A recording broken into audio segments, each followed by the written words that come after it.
I'm so glad to have you here. I am Nikki, and if you're returning, welcome back. If you're new, please don't hesitate to hit subscribe and the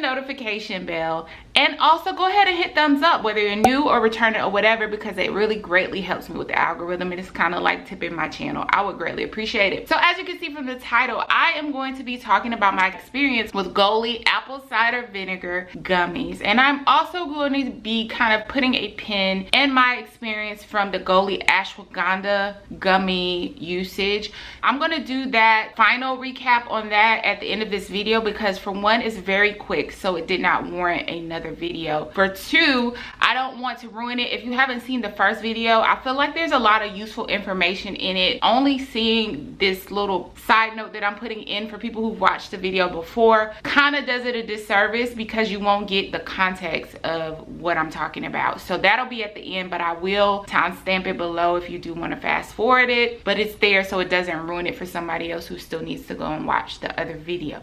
So let's get into these Goli apple cider vinegar gummies. Now, I've been using these for several months now. I'm actually out, and I like to have a bottle with me so I can show it on camera, but I've been using these for at least about 6 months, if not longer, and I've been through several bottles of them. I just, like I said, I'm kind of out right now, and I don't like to continuously take anything. I kind of like to cycle through, so I'm on a little break right now. Let's start off by just talking about what's in the Goli ACV gummies. So I have to use the website because, again, I don't have the bottle with me, but their claim is that the Goli gummies are vegan. They don't use any gelatin, which is an animal byproduct, and these are all the ingredients that they use to flavor as well as to provide the health benefits. Inside each Goli gummy are apples. The apples are what they use to make the apple cider vinegar. Beetroot, which is what they use to give it its distinctive red coloring, so they don't use artificial coloring. That's good to know. Pomegranate, they use that to also give it its coloring, but also to add to the sweetness of the gummy. So it looks like they're not using artificial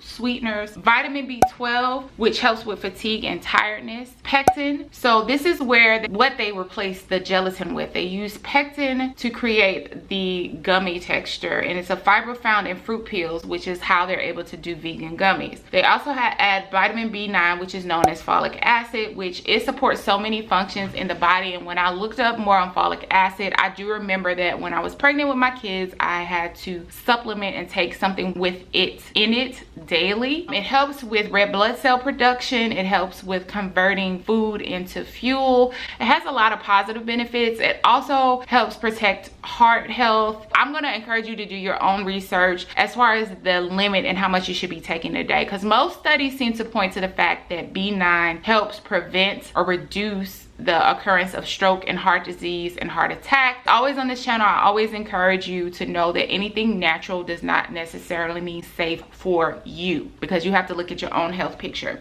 To give my general disclaimer, this is just a review of my experience with the gummies, what the claims are as regards to whatever supplement I'm reviewing. I'm so sorry, I'm so tongue-tied today. I'll give you the claims, the background information, and what the experience was for me, but I am never telling you to take something. I am never suggesting whether it's best for your situation. You have to do the research and the footwork. You have to talk to your doctor, or you have to be the one to decide to YOLO it, but I just can't take that responsibility because I'm not qualified to do so. But I am more than happy to give you my experience with it. So the gummies contain in each gummy 3.5 grams of carbs, 1 gram of sugar, 500 milligrams of ACV, okay, I'm not gonna lie, I don't know what an MCG is. I'll put it down here. I don't know what the abbreviation is for, but 40 mcgs of organic beetroot, 40 mcgs of organic pomegranate, 200 mcgs of vitamin B9, and 1.2 mcgs of vitamin B12. And the B9 and B12 both represent a 50% daily value for each gummy.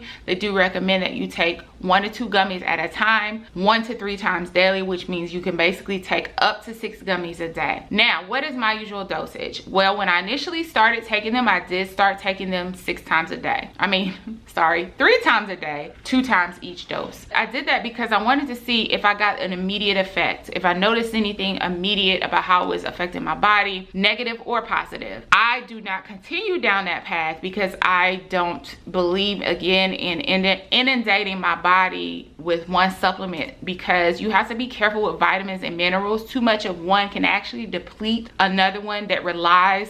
So for example, I think magnesium and zinc are an example of that, where magnesium is good for you, zinc is good for you, but if you have too much of one and not the other, I think zinc needs magnesium, magnesium needs zinc, something like that. I could be totally wrong because this is off the top, but there are a lot of vitamins and nutrients like that, where in order for one to be absorbed, it uses and pulls from the other one. Well, if you're taking too much of that one, then you depleted the other. So now you have an imbalance. So I will never recommend that you stay on the high end of dosage for any supplement. And if anything, even on the lower side, I would always personally think that you should cycle and not stay reliant on anything, natural or not, on an everyday basis. Okay, that's my disclaimer. So what was my experience? Well, I will tell you, I actually had a very good experience with these. They taste delicious.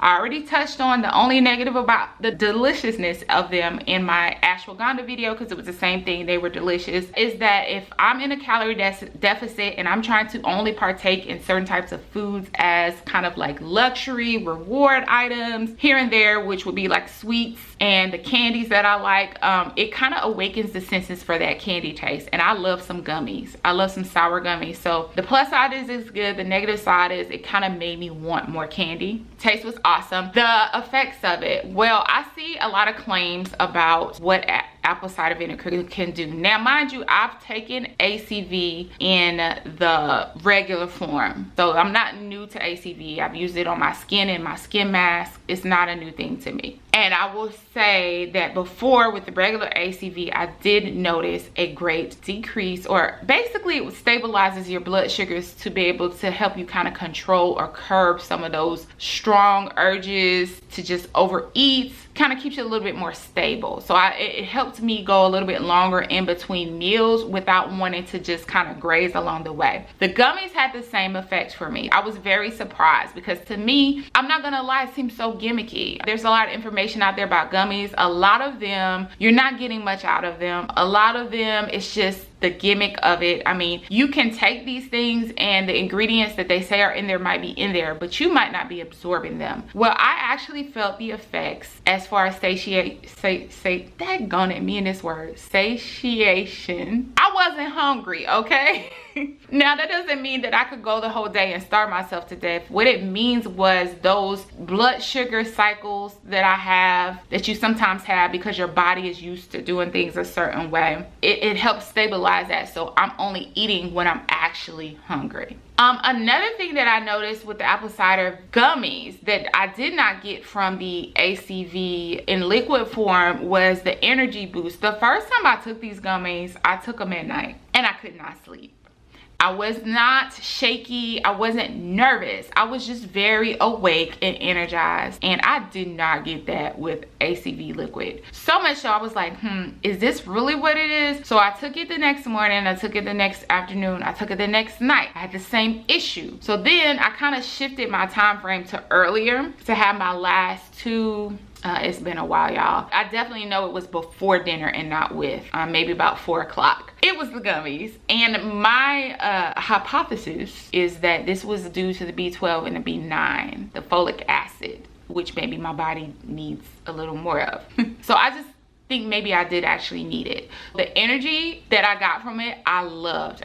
Maybe from the B12, maybe it had something to do with the beetroot. I don't know, but the aspect of it made it totally worth it as well. And to be honest, guys, those are the benefits I had from it. I'm not gonna stretch it out any further than that to tell you that I had some weight loss from it. I was already intentionally on a weight loss journey. The appetite suppressing effects are something that you can use to your advantage, but it's not a magic pill. It's not like a medical grade appetite suppressant. I'm pretty sure it is a tool that you use to help you lose weight. So while I do believe that people have lost weight as by including this in their toolbox for a healthier life, I personally don't experience that it just mindlessly, like you can take it and mindlessly lose weight from it. I just did not. I've lost weight, but I've been counting calories. I've been making sure I get all my nutrients. I've been, for the most part, intermittent fasting, not intentionally, but not, you know, I realized that between maybe like 9 at the latest and 11 the next day, I don't eat. So yeah, I mean, do with that what you will. I'm here to always give you the full picture and never to sugarcoat it and never to hype it up. I am not a partner. Even if I was, I will let people know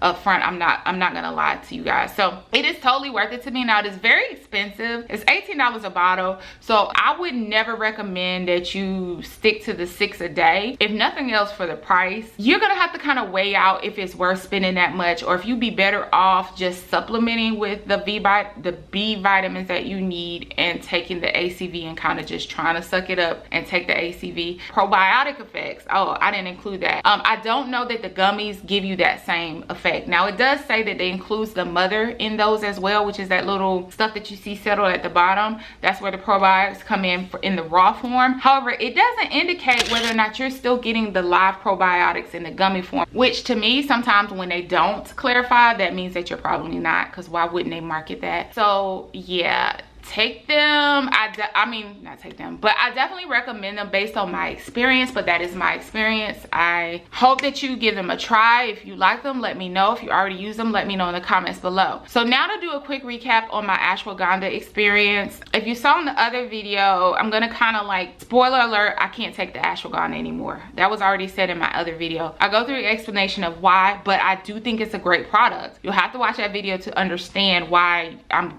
like, it's a great product, but I'm not taking it. But long story short, for me personally, I feel like it flared up my psoriasis, but that's also an indicator that it's working. And again, watch the video and you'll understand why. So I was on my second bottle when I did that video, and I explained that I was going to stop it there because my flare-up seemed to correlate with the usage of ashwagandha. It's so much so that it started to develop in new places, and my psoriasis is pretty persistent over the years about where it pops up. And now I have a new totally different area that's active because of it. Well, I'm happy to say that since I've stopped taking that, which has been at least 6 weeks, I believe, at least 6 weeks, the new area that popped up has subsided. Unfortunately, there's some scarring, and the old area that got reactivated has calmed back down. So to put a pin in that, the ashwagandha is still off the table for me. I still think it's a great product, but watch that video so that you understand all of the risks when you are trying these health products, because sometimes what's good for the masses, the effects that are good for the masses, can actually be negative for you and your health profile. So anyway, I'm gonna stop. Like, comment, subscribe, share. I have more supplement videos coming, but it's only going to be as fast as I can safely take things that I'm interested in taking anyway and actually fairly review them. So I'll put the link below for the ACV gummies. It's not sponsored. Let me know if you have any other questions. Bye. Let me shut up. Bye. Bye. Bye. Thanks for watching.